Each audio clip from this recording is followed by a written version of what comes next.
Well, yesterday's weather was a sure sign that spring is on its way. Gary Lewis from Phoenix Perennials is here with tips on getting your garden ready for the new season. Oh, we got so excited yesterday from that sun because it just meant that it was, well, spring was getting close. I know. I was out working at Phoenix in a T-shirt, and I was even too hot then. And I think a lot of people were heading to the garden centers. Everyone's getting very excited. But we have to sort of think about what comes first. So how do we get our gardens or our pots or planters ready for the new season? Well, there's a little bit of maintenance at this time of year, right? Because we're coming out of winter. You just mentioned you've got some succulents that maybe didn't do so well in the winter. So it's really time to take stock, look at your garden, think about what you loved last year, what worked, and what didn't work last year, and then make some changes. All right. So first of all, we've got to clean up. Okay.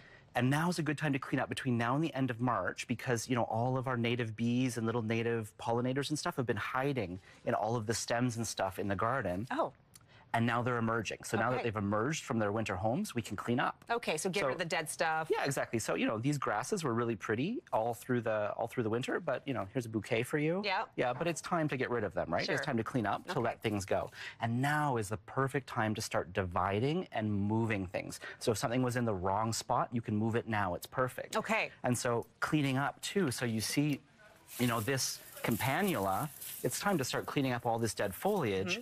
And you can also do some dividing. So it sort of naturally divides itself, doesn't it? It does, yeah. There's spaces here, so you could dig it up and use a knife or just a shovel. Just carve that bad boy up. And you just carve that bad boy up. Okay. This is not a magic trick. It's not going back together. Okay. Yeah, but then you can put it elsewhere in the garden or give it away to a friend. And it might flourish that way too. Yeah, so it has room to grow. Yeah, you're going to revitalize it, put in some more compost. That's another important thing. So 2 to 3 inches of compost, if you can, across your whole garden. Now that's a lot of work. For big spaces, you can get in some bulk soil from the city, or for small spaces, you could use sea soil, just get some bags of that.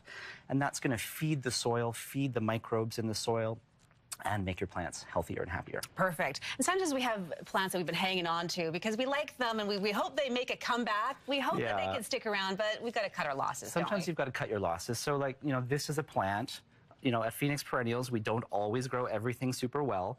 And, this is a wallflower, and it really shouldn't look like this. It really should look like we left this outside in the winter. We should have protected it a little bit. It looks bad. And, it might come back, but then again, especially in small spaces, like on your patio, you don't have time for ugly plants. No, we don't have time for ugly plants. Small space, you need beauty all the time. You need it to look good. You might not have time for this to come back. So, we've got to just get serious. I would get rid of something like this.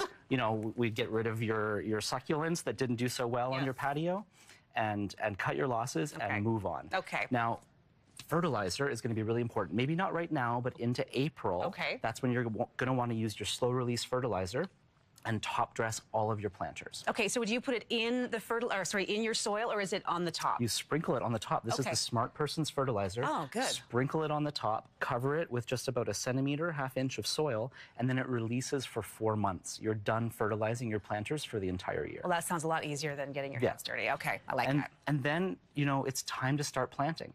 Okay. So some people are going to wait until May to do their planting because everybody comes out in May. But really, you're missing a lot of opportunities to include some early season plants in your garden. So it's not too early then to do that? No, I mean, it may be it's too early to do your annuals. It's too early to do your veggies, for instance. But all of these plants right here all bloom at this time of year. We've got hellebores, we've got daffodils, we've got skimmia, we've got primroses, we have heathers, we have blueberries you can plant right now. You can plant all your blueberries, fruit trees, your raspberries and blackberries.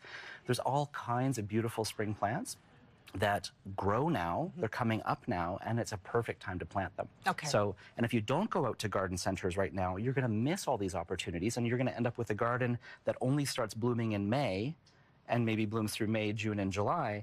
But if you come out now, you're going to see all of the amazing things that bloom now, and you can include them in your garden.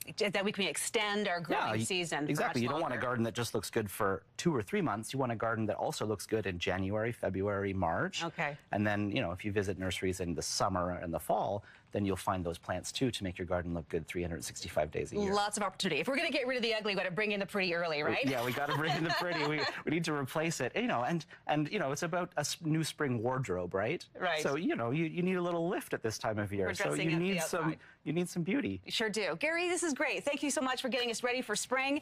If you want to watch this segment again, you can go to our website, ctvmorninglive.ca.